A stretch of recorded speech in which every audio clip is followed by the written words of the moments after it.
Bom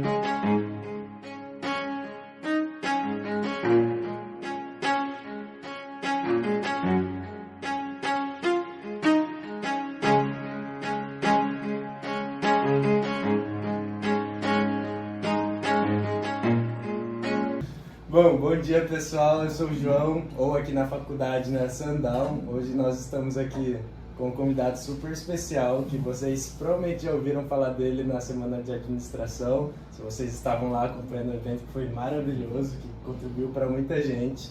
Hoje no episódio do Que Pode, eu estarei acompanhado do Thomas. Vou me apresentar então, pode ser? Pode ser. Meu nome é Thomas, pessoal, estou aqui acompanhando esse Aqui Pode, minha primeira vez sendo host, já com um grande convidado que a gente chamou. Meu apelido aqui na faculdade é Peçanha, espero que a gente tenha uma conversa aí muito produtiva, que possa agregar para todos vocês sobre empreendedorismo, sobre startups e tecnologia no geral. É isso, e antes de passar a palavra pro Xiao, eu gostaria de introduzir um pouco o PET também, o PET Administração. É um trabalho, né, um projeto de extensão, ensino e pesquisa muito voltado para o empreendedorismo aqui dentro da faculdade. Então, nós estamos ativamente trabalhando com esse lado, com esse ecossistema, e para isso, né, para fomentar isso, nada mais especial do que a gente conversar, né, com um convidado como esse. Então, Xiao, por favor, se apresenta para o pessoal e fala um pouco mais da sua trajetória. Legal, pessoal. Bom, obrigado, João, obrigado, Peçanha, pelo convite. Bom, eu sou empreendedor, investidor anjo e advisor de startups, né?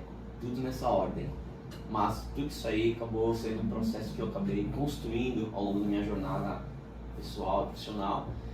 E foi uma jornada de 32 anos, então sou formado em gestão de dados, com pós em gestão de projetos, e passei basicamente 16 anos da minha vida realizando uma trajetória dentro de empresas, mas nessa trajetória também tentei empreender. Aí eu comentei um pouquinho na minha palestra que eu aprendi a empreender sendo intraempreendedor. Então, dentro das próprias empresas, eu já começava a fazer experimentações de trazer inovação, assumir responsabilidade, criar negócios, e aquilo foi tomando gosto, e uma hora, né, eu decidi sair e fazer isso por conta própria. Esse fazer por conta própria tomou quase 12 anos, né? Foram quase 12 anos nessa jornada, né, 2008, 2020, onde eu decidi de fato sair para empreender sozinho, arriscar, mas foi um preparo. Esse preparo foram 16 anos antes, sendo funcionário de empresas, pequeno, médio e grande porte. Também tentei arriscar sendo empreendedor nesse meio momento, e eu percebi que a melhor forma de aprender era realmente empreender dentro da própria empresa. Eu tive muita sorte porque eu recebi a oportunidade de fazer isso, tanto que até ganhei uma empresa, uma dessas que trabalhei para tocar, e também falhei.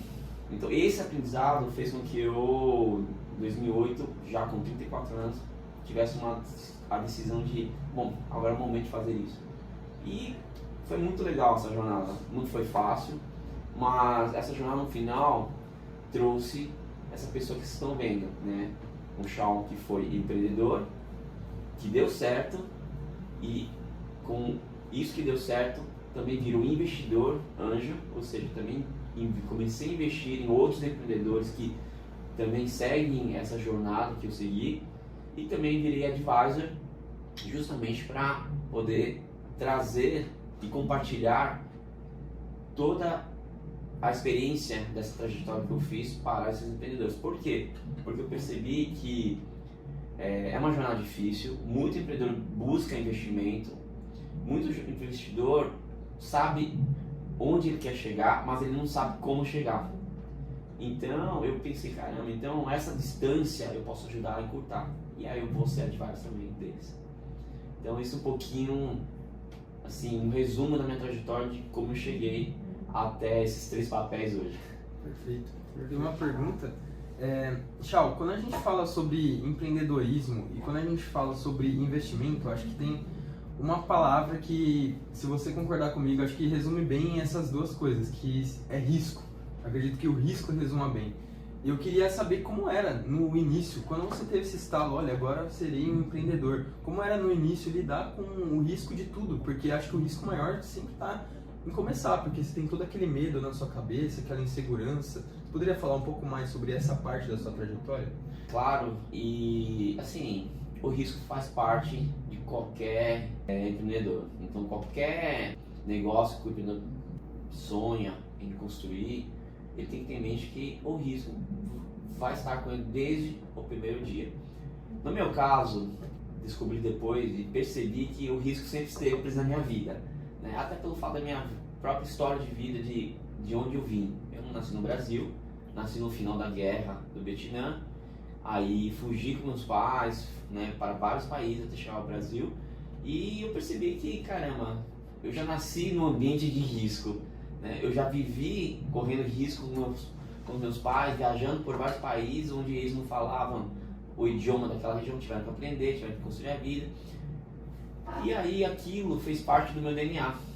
Tanto que, como comentei com vocês, na minha trajetória como profissional de mercado, né, trabalhando nas empresas, eu já tentei empreender 2 vezes também e errei, perdi dinheiro. E aí eu resolvi intraempreender, justamente para adquirir uma experiência e também para não tomar tanto risco. Quando você começa a empreender dentro da empresa, você não tem risco, porque você está apenas usando seu capital intelectual e tempo e disposição. Quando eu saí para empreender com 34 anos, o que me ajudou a me dar mais segurança, mas sabendo que eu ainda corria risco de perder tudo e do negócio não dar certo, foi um bom planejamento. Porque nessa época eu tinha tido uma grande experiência como gerente de projetos numa startup. E essa startup cresceu muito rápido, deu super certo, e eu estava já gerindo um time grande, né, de tecnologia, múltiplos projetos complexos, com grandes clientes. Então, eu aprendi muito a fazer uma boa gestão e principalmente a fazer um bom planejamento de negócio. Então, o que eu fiz? Nesse planejamento de negócio, coloquei todos os meus riscos. Então, você aprende dentro da gestão de projetos a mitigar riscos. E coloquei lá. E dentro desses riscos estava calculado, bom, então eu tenho um fundo de garantia que me garante que por 1 ano eu posso não receber nada da empresa, porque empreender é isso, você não sabe se você vai conseguir vender o seu serviço, produto. Tem certeza, né? Você não tem certeza de nada. Esse é o risco de não ter certeza se vai acontecer, mas tinha um plano. Quando você tem um plano, você mitiga os possíveis riscos. E aí vem um segundo ponto do empreendedor, que é a execução. Então eu acho que uma coisa que eu gosto de trazer para muitos empreendedores, que um dos maiores pilares do sucesso do seu negócio é ele ter um bom planejamento estratégico de onde ele quer chegar, como ele vai executar aquilo. Porque como ele vai executar aquilo, vai minimizar os riscos. E aí ele, entendendo esse cenário, mapeando os riscos que ele pode enfrentar, ele fica mais confortável em tomar uma decisão de seguir adiante ou não. Então isso foi o que aconteceu comigo, e eu vejo muitos empreendedores que quando fazem esse tipo de análise, planejamento, de risco principalmente, ele fica muito mais confortável em seguir. Mas sempre vai existir. Mas, se você conhece os riscos que o negócio pode trazer, você também pode tomar melhores decisões de como lidar com isso. Rochel, e você lida, né, com empreendedores diariamente, o seu dia a dia está repleto de empreendedores. Eu creio que existem diversos tipos de empreendedores, né? Agora, uma questão que eu acho que todo mundo se pergunta, assim, é muito se... será que eu sou empreendedor? Então, a pessoa que é empreendedora, ela nasce, assim, com esse dom de empreender ou essa vontade? Ou você pode virar um empreendedor durante a sua vida, assim, tipo... Ou você não precisa ficar limitado a falar, eu não tenho ideias, não sei tirar o plano do papel, né? O que você acha sobre isso? Eu acho que assim, são dois perfis diferentes. Existe o empreendedor que já nasce com a disposição, aliás, existe a pessoa que já nasce com a disposição de ser empreendedor.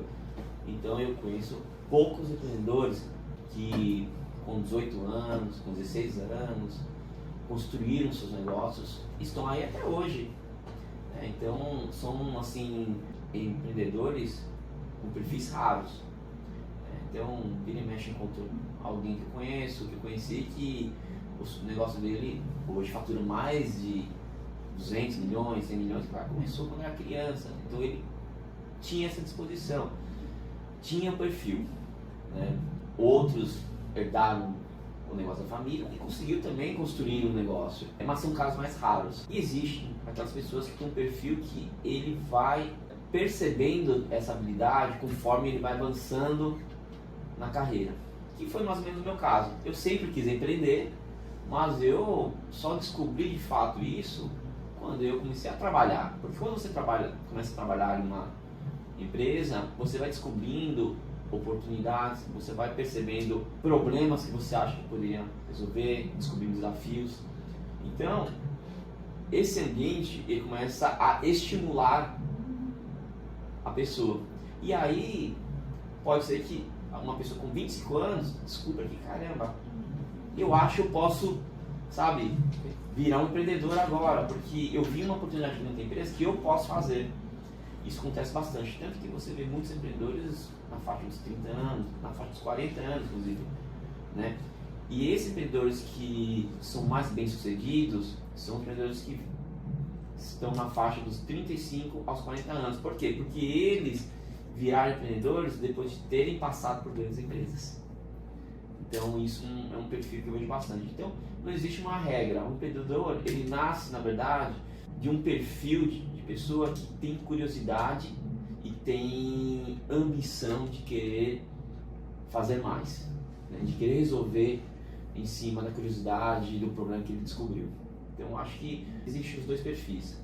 A pessoa que já tem esse gene, digamos, de querer ser empreendedor desde criança, desde adolescente, e o cara vai descobrir no meio da trajetória profissional e pode se dar super bem, como é o caso de muitas startups que existem por aí. Poxa, e puxando o gancho também dessas habilidades que você disse, de inquietação, por exemplo, vontade de resolver problemas, né? Também tem um ponto que eu pelo menos identifico muito em empreendedores, que é a resiliência, né? Porque, como o PCN disse, é um mercado, né? Quando você empreende tem muito risco envolvido, então nem sempre vai dar certo de primeira, quase nunca na realidade, né?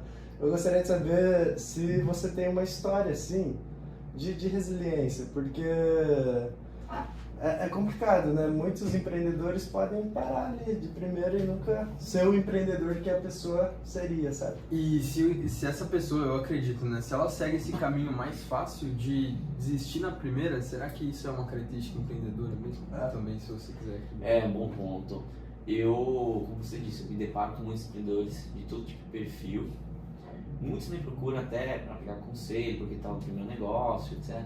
E assim, tem vários que realmente desistem nos primeiros maiores desafios. Não no primeiro desafio, mas no primeiro maior desafio desiste. Então, conheço um empreendedor que o sócio dele desistiu porque não aguentou ficar 6 meses, principalmente sem receber, não conseguiu fechar contrato, veio o desafio de fechar contrato. Então, empreender é isso. Ele é difícil e realmente acho que, como um amigo meu disse, tem que ter estômago, né? Você precisa realmente encarar o problema.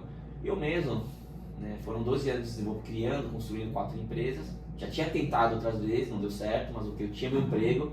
Mas quando eu entrei nessa jornada, assim, eu já estava, né, com 34 anos, já tinha mais experiência, mas também, assim, eu já tinha mais responsabilidades pessoais e financeiras, então não podia arriscar tanto, né?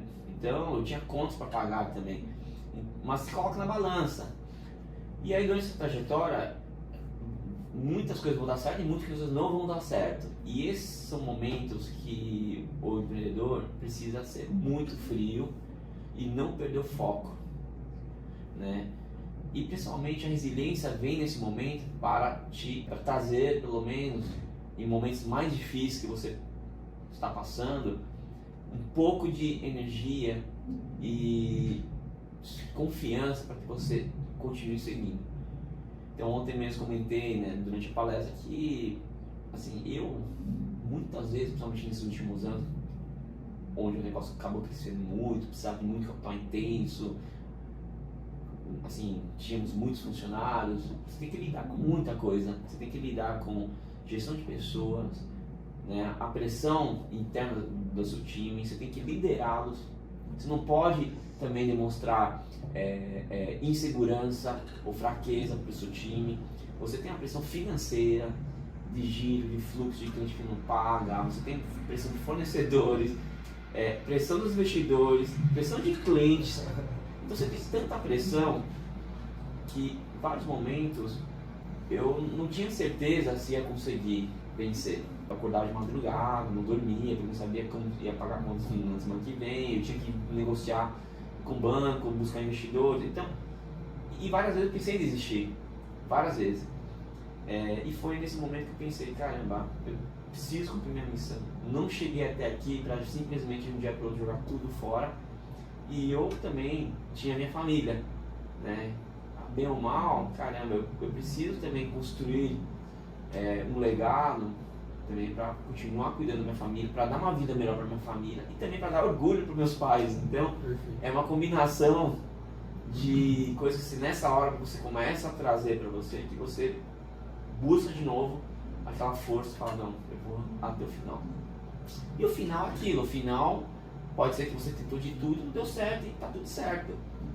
Mas você tem que sair de cabeça erguida que você tentou. Né? Então, a resiliência é muito importante nessas horas.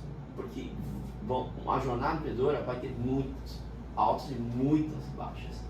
E o empreendedor precisa saber aprender a lidar com isso.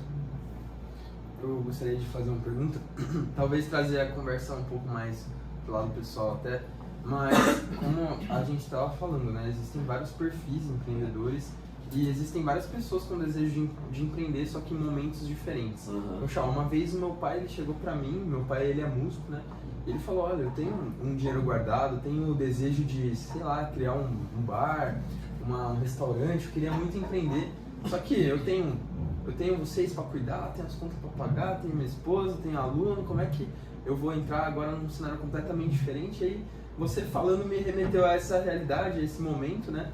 E eu queria te perguntar, existem assim diferentes momentos, diferentes realidades, pode ser a gente que está saindo da faculdade ou como, por exemplo, um pai de família, que é o caso do meu pai. Existe um momento certo para empreender? É um momento que você tem que estar com uma estabilidade, você acha? Ou você acha que não existe esse momento certo? Vai depender mesmo de cada pessoa e da vontade que ela tiver no momento. Você conseguiria, sei lá, poder desenrolar sobre isso? Isso é um feeling também, né? É uma ótima pergunta. Eu acho que, como o João comentou, é um feeling. Não existe um momento certo. Assim, não existe, digamos assim, o cenário ideal. Existe o time, o momento da pessoa, né? Então, o exemplo que você comentou, pensando de seu pai tinha um dinheirinho guardado, queria montar um negócio, mas ele tinha várias responsabilidades. Sim. Talvez ele tinha condição de montar um negócio, mas pode ser que não seria o cenário ideal. E o cenário ideal não é de negócio, e sim de família. Entendi. Por quê? Porque e aí vem aquela questão de entender riscos. Se ele perdesse tudo, ele tinha uma forma de cuidar e como que ele faria? Entendeu? Por isso eu falo que eu acho que a melhor coisa que aconteceu na minha vida, que me ajudou a ser mesmo mais sucedido no empreendedorismo, foi eu ter tido uma experiência muito forte em gestão de projetos. Porque a gestão de projetos te ensina a ter um pouco de visibilidade dos riscos e isso é uma das coisas que a pessoa tem que avaliar. E existe o momento e o cenário da pessoa não ter tanta, digamos assim, responsabilidade e ele poder se arriscar mais. E aí ele pode mergulhar de cabeça, né? Então eu acho que não é o cenário econômico, óbvio, é o conjunto de coisas, mas eu acho que é muito um momento pessoal e as circunstâncias que ele estão em torno dele que vão permitir ele ir ou não, arriscar ou não. Perfeito. Poxa, e pegando esse gancho também do empreendedor, né? E como investidor, por exemplo, chega um empreendedor na sua frente, né? Vendendo a ideia dele, o investidor, ele compra muito a ideia, assim, o que ele está oferecendo, ou ele também compra a pessoa, assim? Porque, cara, pô, esse cara, ele é empreendedor de fato, sabe? Você enxerga ele empreendedor, mas às vezes a ideia dele não é, sei lá, a mais magnífica possível. Mas o investidor, na hora de tomar decisão, pô, vou investir assim, o que ele pesa na mão?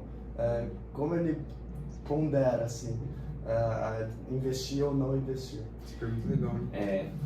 Eu passei por isso. Então, na minha época, eu comecei a levantar dinheiro em 2013, 2014. Naquele tempo, Venture Capital estava começando a crescer. Então, não tinha tantos fundos de investimento como existe hoje. Né? E eu ouvia de muitos investidores de que um dos elementos que eles analisavam bastante antes de tomar uma decisão de investimento era o time de fundadores, eram as pessoas. E hoje eu entendo por quê. Né? Porque quando você vai investir num negócio que está começando, e muitas vezes o negócio já existe, não é só uma ideia, ela já está gerando um pouco de receita, etc. Aquilo não é o suficiente para o investidor decidir colocar dinheiro. Eu acho que uma boa parte da decisão dele vem em cima do que ele vai analisar em relação ao perfil e à pessoa. Né? Pode ser uma, duas, ou um grupo de empreendedores. Por quê?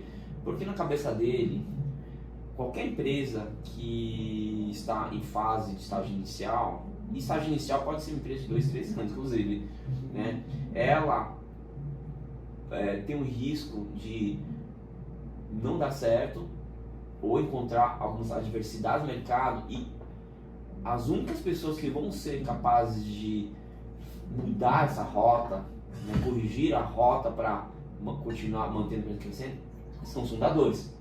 Então, se o fundador tem um perfil com resiliência, um perfil super empreendedor, um perfil mão na massa, um perfil de um empreendedor que sabe resolver, né, problemas em momentos de crise, é o perfil ideal que o investidor vai ter mais confiança de onde vai botar o dinheiro dele. Porque no final, o investidor quer saber quem vai cuidar do dinheiro dele. Entendeu? Então, não adianta somente a ideia ser boa, porque no meio do caminho muita coisa pode acontecer. E quando essas coisas no meio do caminho acontecem, quem vai tomar a decisão de mudar o rumo do negócio para que ela não afunde? O empreendedor. Os empreendedores, os sócios. Então a gente olha muito para o perfil da pessoa. Se a ideia é muito boa e o negócio é bom, mas eu percebi que aqueles sócios, aqueles investidores, não me dão essa segurança de que eles são capazes de, em momentos ruins, lidar com essa situação, né? Com situações difíceis, eu não coloco meu dinheiro porque eu sei que ele vai colapsar. Ou ele não vai ser capaz de buscar o melhor para o negócio. Então, isso é algo que eu ainda mantenho, sigo. Aprendi com meus ex-investidores, porque no final eles investiram na gente. Eu vi essa frase e depois ouvi também muitos investidores fazendo isso. Então hoje, acabei também, vários investimentos que eu faço, minhas decisões são em cima justamente tomarem nos perfis de empreendedores que eu coloco meu dinheiro. Porque a verdade é essa. Perfeito. Nossa, muito legal falar de perfil de pessoas, trabalhar em cima disso. Puxando esse gancho, né, já que você andou falando toda hora de puxar gancho, puxar um gancho também. Já que a gente está falando de perfil empreendedor, de realmente entender pessoas, eu gostaria de te perguntar se tem algum perfil, seja uma história ou alguma pessoa que seja uma inspiração, assim, Pode ser no empreendedorismo ou de vida mesmo, que você acha que é muito interessante, se você puder contar um pouco. E adicionando também na pergunta, qual a importância de um mentor assim nessa caminhada para essa pessoa que quer empreender? Muito bom. Legal. Bom, eu tive várias experiências boas, né, no passado. E eu acho que boa parte delas são pessoas que todo mundo conhece. Então, no começo da minha carreira, bom, não posso dizer se hoje são boas referências, mas eram minhas referências. Eu tinha eu queria, assim, eu admirava o Jorge Paulo Lemann, o Carlos Cupira, o Marcelo Teles, pelo que eles construíram, né, no passado com Garantia, depois eles compraram a Brahma, depois juntaram com a Ambev, viram Ambev. Então, eu tinha muitas referências. Então, aquilo naquele momento, aquela era minha referência.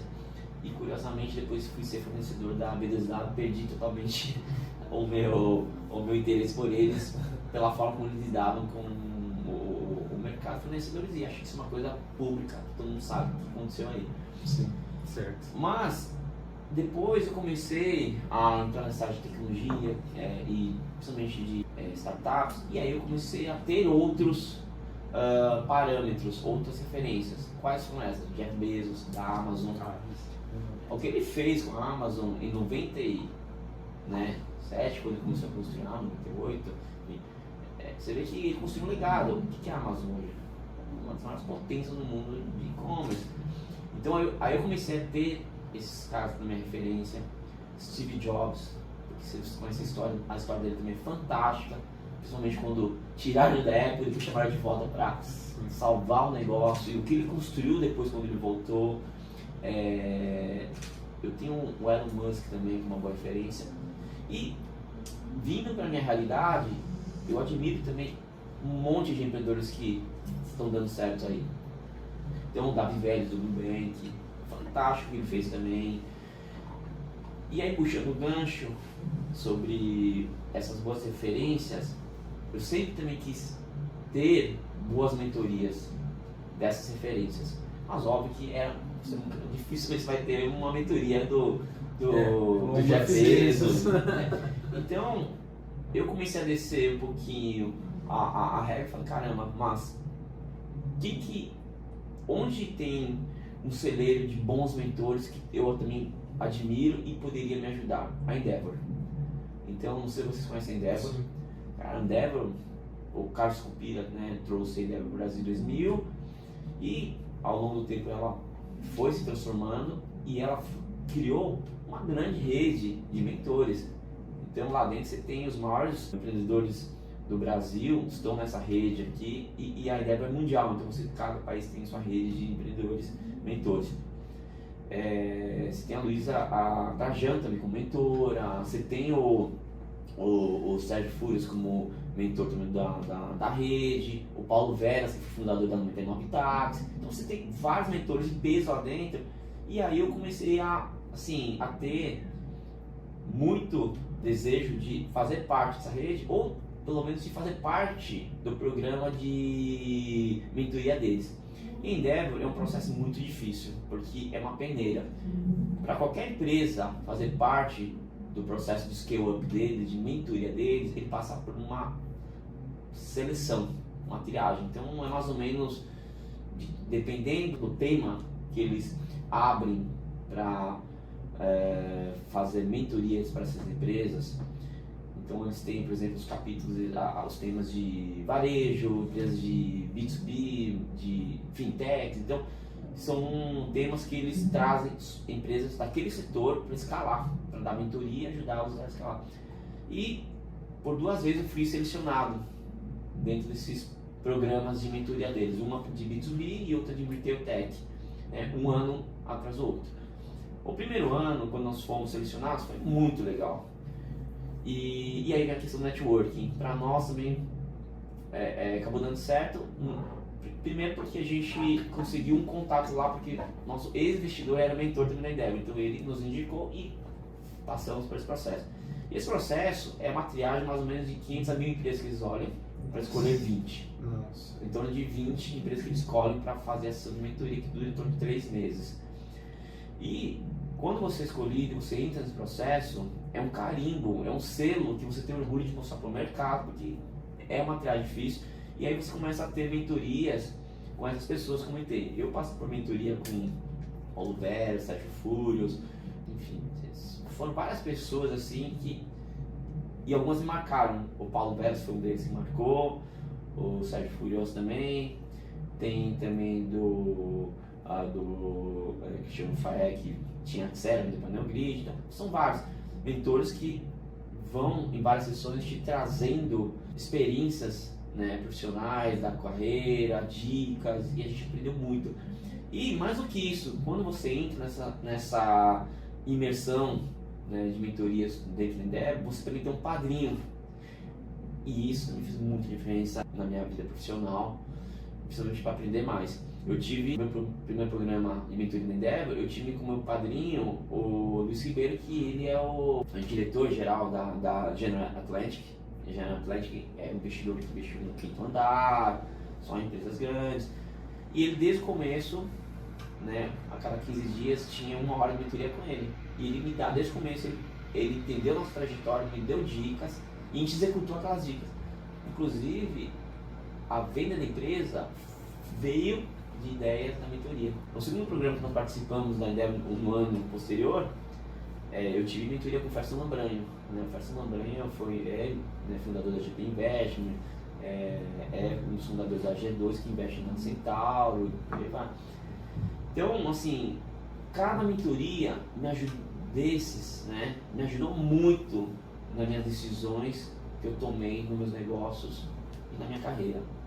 Então, eu devo muito a essas poucas horas de mentoria que eu tive a essas pessoas. E hoje eu tenho que fazer isso com outros empreendedores.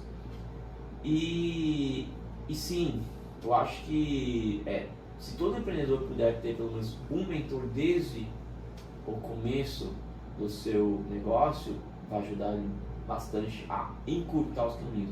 Por isso, cada vez mais eu vejo empreendedores que estão começando a buscar, né, mentores já desde o começo. E aí, ao longo do caminho ele acaba montando um pequeno conselho de mentores. E eu tive isso também na última empresa que eu vendi.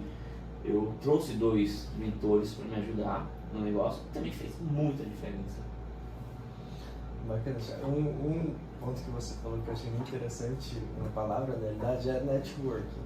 Eu escuto alguns relatos, né, você falando aqui, dessa rede de empreendedores, de conexão que você faz em ambientes, muitas vezes em um espaço de coworking, nessas incubadoras também. Conhece alguém aqui, outro ali, vai juntando. E eu vejo que a troca de informação, de experiência é muito ativa assim, e é muito relevante para o empreendedor, né, para as empresas. E um ponto que eu gostaria de saber de você é como que você avalia esse ecossistema aqui no Brasil. Esse ambiente no Brasil é um impulsionador assim, desses empreendedores. Pode também colocar como parâmetro lá fora, talvez? Deixa eu adicionar um negócio. Você acha que tem um jeitinho brasileiro de ser mais amoroso, amigável, que ajuda na hora de fazer um networking, por exemplo? Tem. Eu já conto um pouquinho pra você. Então, aqui no Brasil, bom, primeira coisa, eu acho que o networking é fundamental para qualquer empreendedor. Tem que saber fazer. Porque se você não souber fazer networking, você não vai conseguir vender nem seu produto para um cliente. Porque no final, você vende um negócio para um cliente, faz um networking, né? Então, esses ambientes como o Cubo, né, eventos grandes também, que sempre tem todo ano agora cada vez mais sobre empreendedorismo, né, sobre investimentos anjos, startups, né, são eventos muito importantes que todo empreendedor tem que estar presente, principalmente para ele conhecer pessoas, né, porque às vezes você vai conhecer uma pessoa, não necessariamente ela vai ser seu investidor, não necessariamente ela vai te apoiar, mas ela vai conhecer outra pessoa que pode te indicar.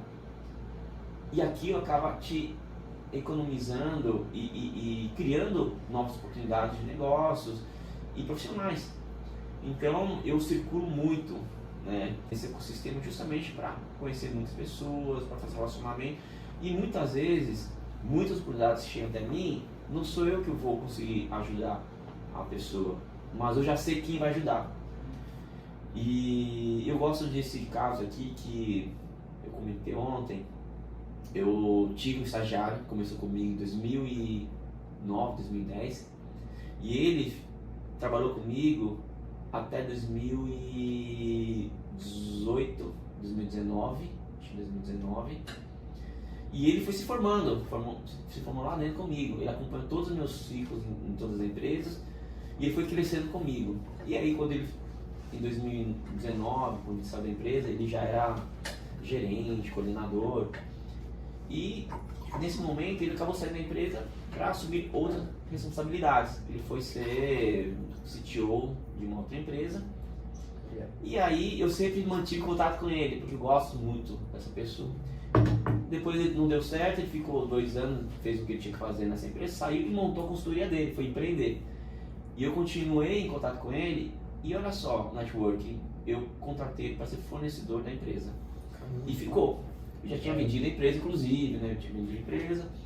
E aí, quando eu saí da empresa, ele continuou sendo fornecedor. Mas, eu gosto de conversar tempos em tempo com várias pessoas. Olha só o networking.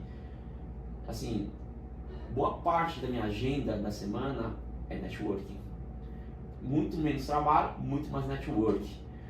Então, toda hora eu estou ligando, mandando mensagem para uma pessoa ou outra. E assim vai, o círculo vira também, porque essas pessoas vão me indicando, vão criando relacionamento e outros me procuram também. E você vai criando esse network. E aí essa pessoa, eu conheci uma empreendedora que estava buscando também um CTO, lembrei desse funcionário meu. Fiz um match entre eles e hoje ele está lá. Inclusive com possibilidade até de se tornar parte do negócio, né, sócio do negócio em algum momento.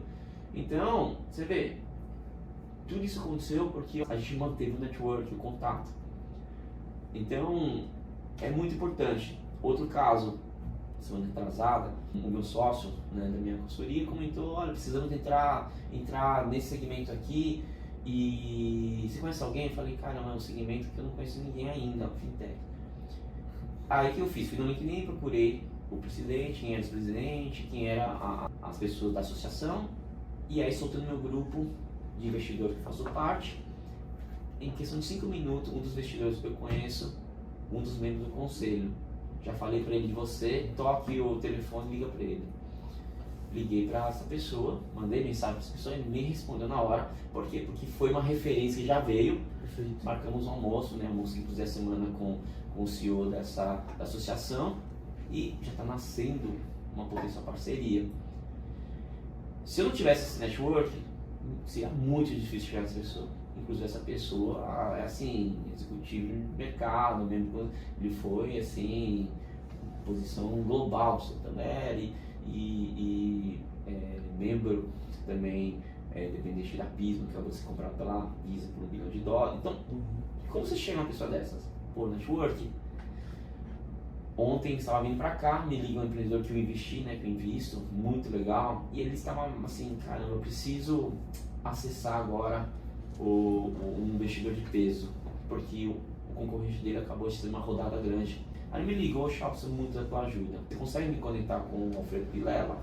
O Alfredo Vilela é fundador da Indiana, mas ele também é conhecido como um dos herdeiros do Itaú, e hoje ele é presidente do grupo Itaúsa, né? Eu conheci ele porque o Alfredo Vilela, alguns anos atrás, ele foi investidor do fundo de investimento que investiu na minha empresa, e conheci ele pessoalmente, já fui no escritório, porque ele tinha interesse em investir também no negócio, mas ele construiu um negócio, ele tem um negócio de tecnologia, ele tem vários investimentos na área de tecnologia, ele gosta. Aí esse empreendedor me ligou, pediu se conseguiria fazer esse contato. Deixa comigo, semana que vem eu tento criar essa reunião para você com o Alfredo. Ele falava, só preciso de 20 minutos, ele falava, para mostrar meu negócio, né? E assim vai. Então, várias coisas que eu entro hoje, eu faço muita network. Então, eu faço parte do conselho, que entre os participantes do conselho, estou junto com o filho do Lércio Constantino, que é fundador da TOTS, estou junto com outros grandes empresários. Então, e um vai ajudando o outro. Então, realmente o networking faz muita diferença na vida de um empreendedor, né? Então esse ecossistema e onde se começa? Começa nos ecossistemas de empreendedorismo que existe no Brasil. Cubo, que nós conhecemos, né? A Distrito, participem de eventos, né? Faça.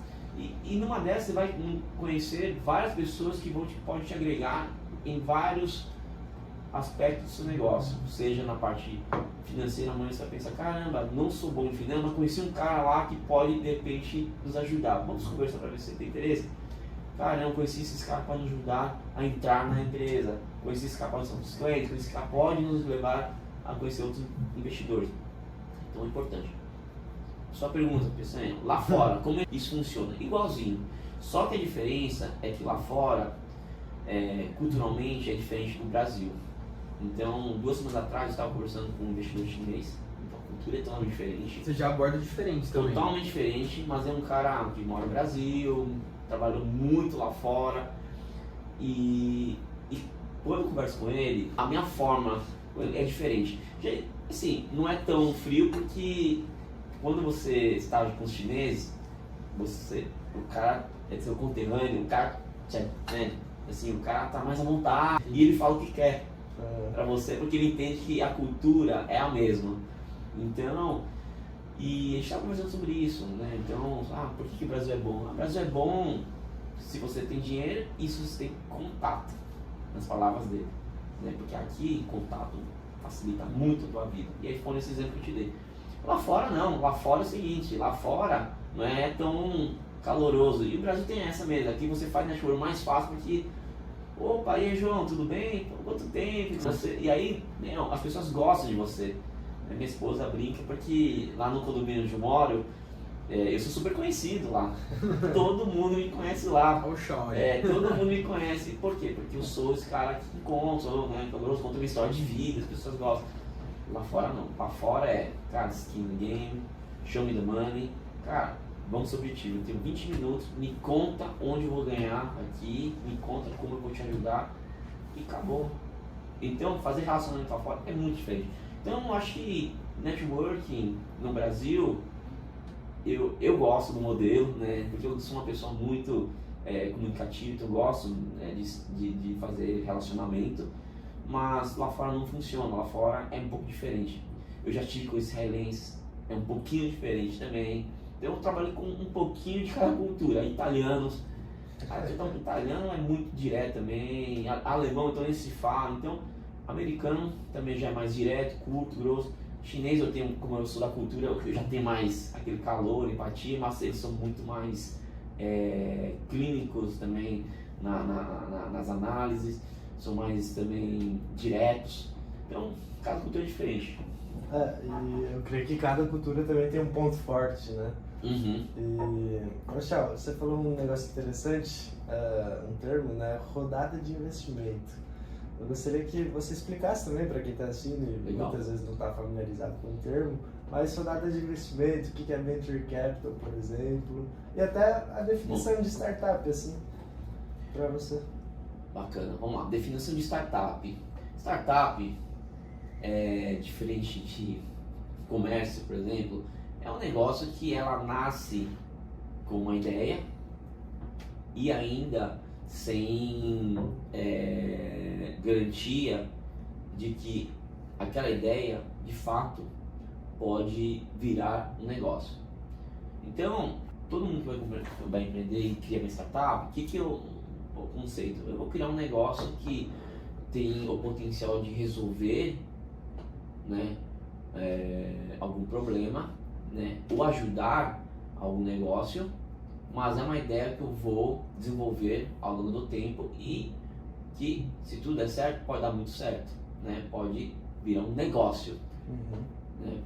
Diferente de construir uma quitanda que já está claro, eu vou abrir uma quitanda para já primeiro dia sair vendendo e meu negócio, o modelo de negócio está muito claro.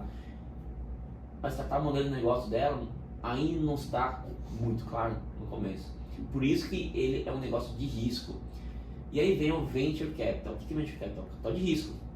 Então, os investimentos de Venture Capital têm como objetivo apoiar ideias e negócios que podem dar certo ou não podem dar certo. Né? Então, isso já é claro para esse tipo de investimento. E como funciona esse processo de rodadas e como que nasce nessas startups? Então, Se você fosse abrir um comércio, dificilmente você conseguiria investimento. Você vai conseguir investimento de amigos, ou parentes, ou empréstimo para o seu negócio, né? É porque eles vão tentar te apoiar na construção daquele negócio que está bem claro desde o começo, a que ele se propõe. Vou construir uma quitanda e vou gerar receita já desde o dia 1 e vou crescer aumentando meu público e vendendo mais. É isso aí. Uma startup, você, quando você tem uma ideia, você precisa colocar essa ideia, né, tirar do papel. E aí, para tirar do papel, o que o pessoal faz?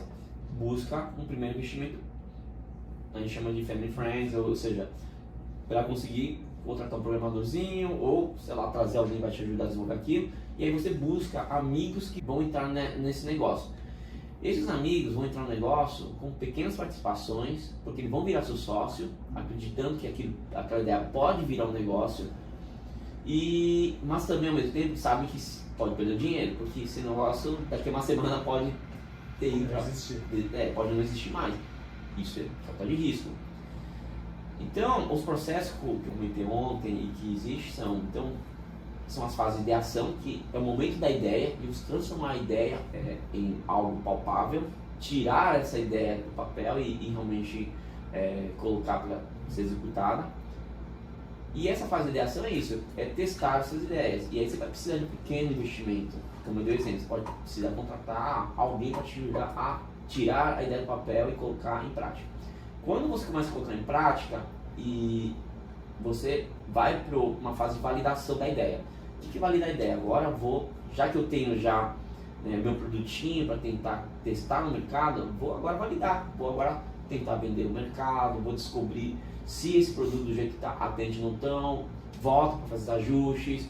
Então você começa o processo, a fase de validação, que vou agora tentar ver quem compra e se de fato esse produto resolve o problema que eu imaginava que existia. E aí, essa fase de validação, provavelmente você vai precisar de um pouco mais de dinheiro, porque você já começou a testar e de repente você tem já uns 3, 4, 5 clientes e você precisa ajustar o produto. Por isso é a fase de validação. A validação você vai testar e validar e vai ajustando. E aí você vai ter os primeiros indicativos de que, esse negócio tem de fato potencial, esse negócio tem futuro, eu acho que estou acertando o caminho. Só que para eu agora validar agora com mais força e ter certeza de que realmente eu vou continuar essa rota de crescimento nas vendas e validando, melhorando o produto, eu preciso um pouco mais de dinheiro agora. Para quê? Vou contratar mais programadores, vou contratar um vendedor e vou fazer marketing para tentar escalar um pouco mais esse negócio, para ter certeza que esse negócio que eu vendi para 5, vou conseguir vender para 20. Perfeito. Então, aí você começa a sair da validação para a operação. Você precisa ir da validação para a operação. E essa fase você traz investidores anjos, porque você começa a juntar mais pessoas com mais dinheiro que vão, caramba, esse negócio dele que era uma ideia no começo, agora ele já está com 5, 10 clientes e ele está nos dizendo que se a gente investir mais dinheiro aqui para ele conseguir acelerar mais ainda o negócio, ele lá na frente vai crescer 10 vezes, 15 vezes. E aí entra a fase de investimento anjo, que também é capital de risco. Tudo isso aí é venture capital.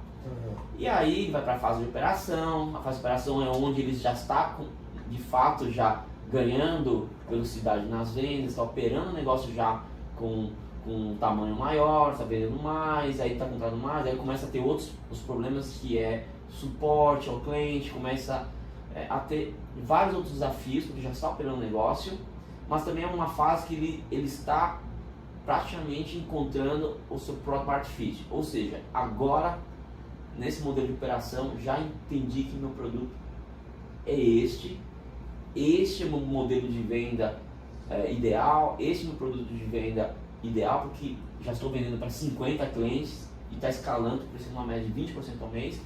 E aí o objetivo dele é chegar atração. Atração é, cara, agora eu vou vender para 1000 no Brasil todo e lá na frente, o modelo de scale up, quando chegar no nível scale up, eu vou para a América Latina, para o mundo. E aí, cada fase dessa, você precisa mais de dinheiro. Por quê? Porque o dinheiro vai te ajudar a criar estrutura para você realizar esses planos todos. Mudança de patamar, né? Mudança de patamar. Então, não é fácil você crescer. E eu mesmo, quando eu trouxe investimento para o negócio, eu tive sorte porque eu trouxe, de novo, os investidores acreditaram nos fundadores, mas eu tinha um negócio que fazia 30 mil meses, só tinha 2 clientes. Né? Em 4 anos, nós já tínhamos uns 30 clientes, porque só vinha para a indústria, fazíamos quase 1,5 milhão mês. Uhum. Em 5 anos, tínhamos já mais ou menos 40 clientes e fazíamos 3 milhões mês.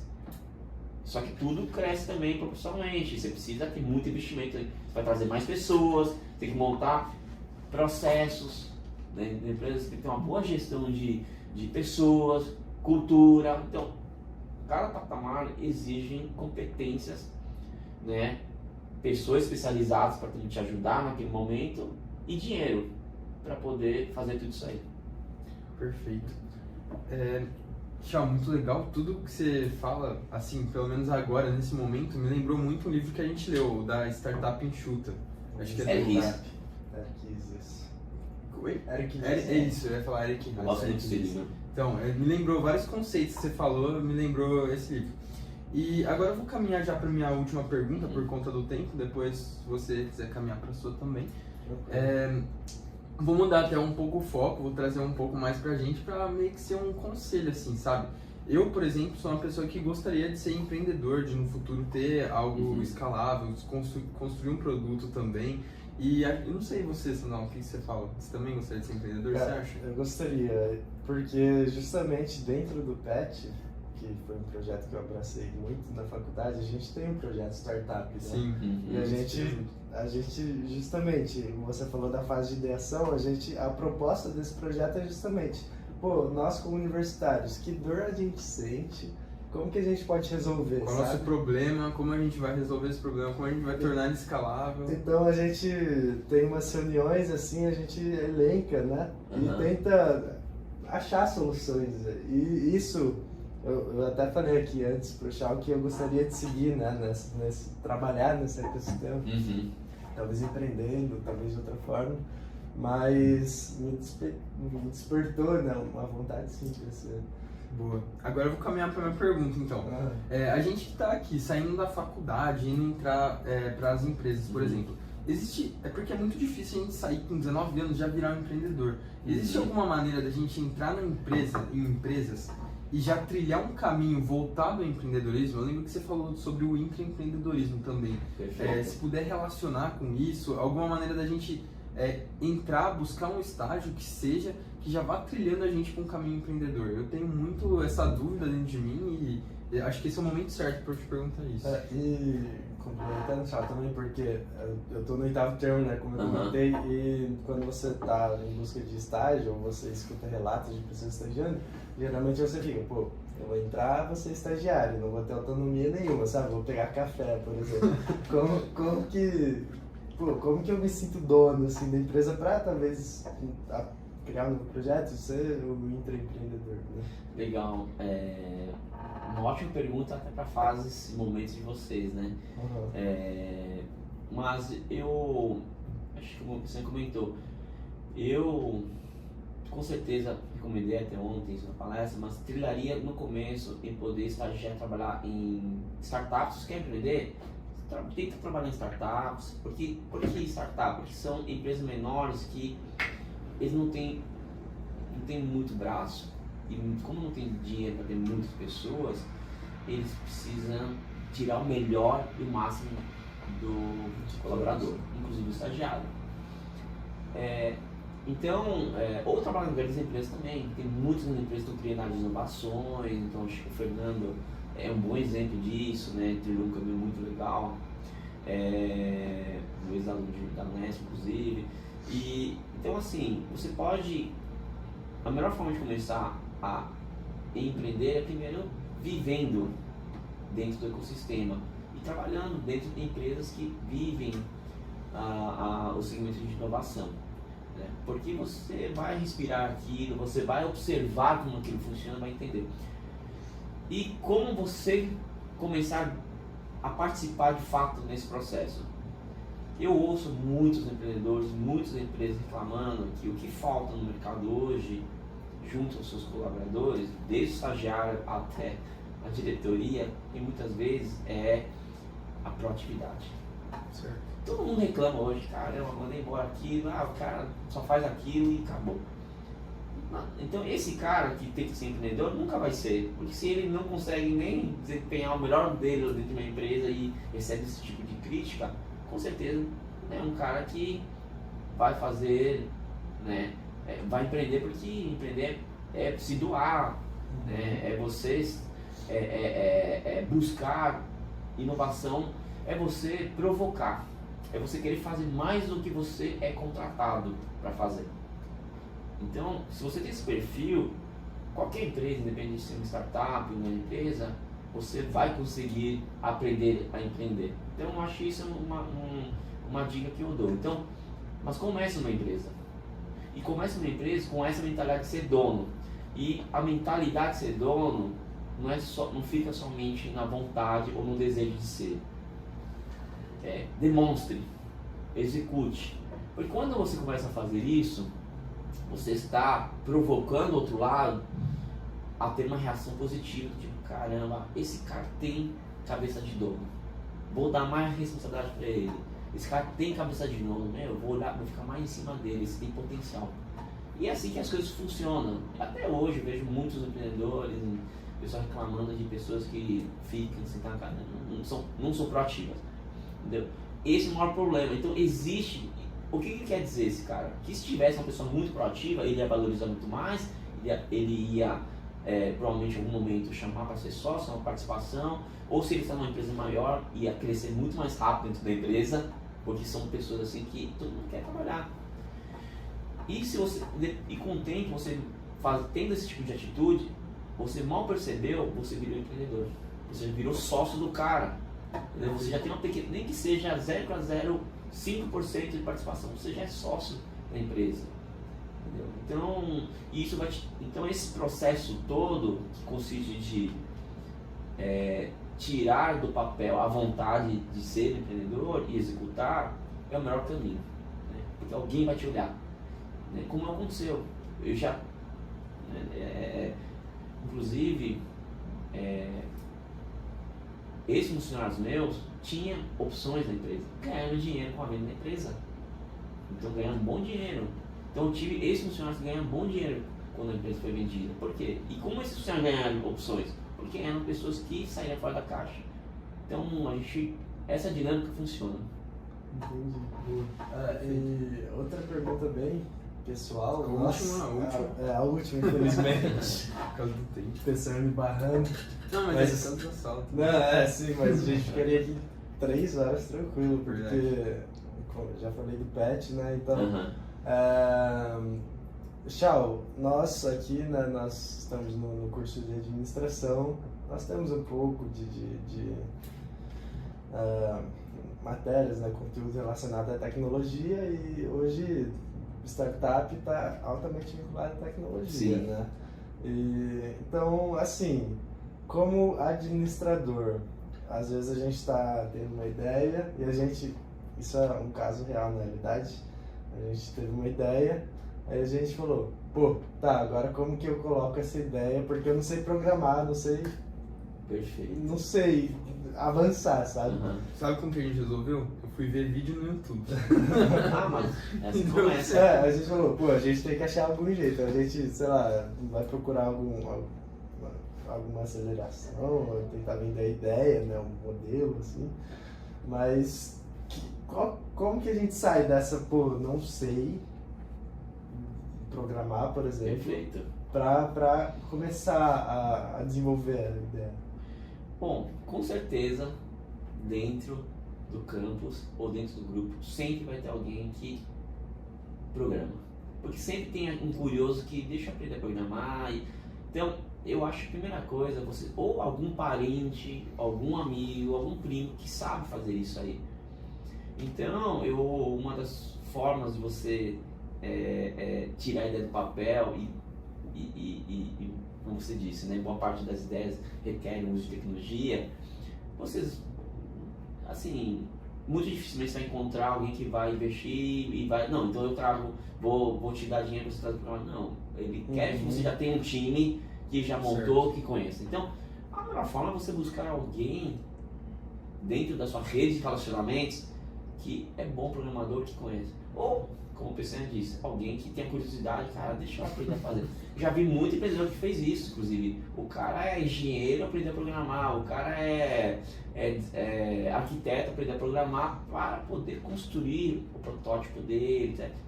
Mas sempre vai ter alguém dentro do seu grupo que saiba, né, que sabe programar. E o ideal é vocês trazerem essas pessoas para a ideia, para ajudar a executar a ideia. Tá? É o modo mais fácil. Tem muita gente. Ou, de novo, eu também não sei programar mais. Programei, mas eu conheço muito de lógica, muito de planejamento. Não sei mais programar, codificar, porque senão a linguagem muda muito. Mas eu desenho projetos, desenho produto. O que eu faço? Vou montar um negócio, quem que eu trago ao meu redor? Eu busco um programador. Eu conheço aquele fulano, vou trazer, putz, aquele cara talvez pode ser meu sócio. E é assim que eu vou montando. Quando eu montei essa última empresa de brand, eu desenhei todo o negócio, tirei do papel, planejei. Aí eu falei, bom, agora eu preciso trazer 2 programadores. O que eu fiz? Eu já tinha na cabeça os 2 programadores, inclusive esse estagiário meu, né? Chamei ele, agora você vai comigo nesse negócio aqui. Então, sempre vai ter programador ao seu redor. Basta só encontrá-los. Tá? É a melhor forma. Perfeito. Acaba que tudo volta no network, né? Volta no network. Sempre, eu te falei, vai ter algum amigo, um primo de alguém, ou alguém do campus que sabe fazer isso, vai dar match, e aí começa essa jornada, entendeu? O cara vai te ajudar a tirar isso do papel. Nossa, vou até fazer um paralelo aqui ridículo. Não sei se já ouviu falar da série Breaking Bad. Breaking Bad? Sim. Os caras falam assim, ó, sempre tem alguém que conhece alguém que conhece alguém. Exatamente. Então, fica aqui essa dica pra vocês. E eu tenho certeza que a Beth aqui, assim, tem boas ideias e pode nascer grandes negócios daqui. Vocês sabem que as universidades, né, estaduais, federais têm sido celeiros de muitos bons negócios. Verdade. Né? Então, a Unesp é uma delas, entre outras. Perfeito. Tchau, gostaria então de agradecer essa sua participação com a gente no nosso podcast do PET, que no caso é o Aquipod, o nome que a gente dá para o nosso podcast.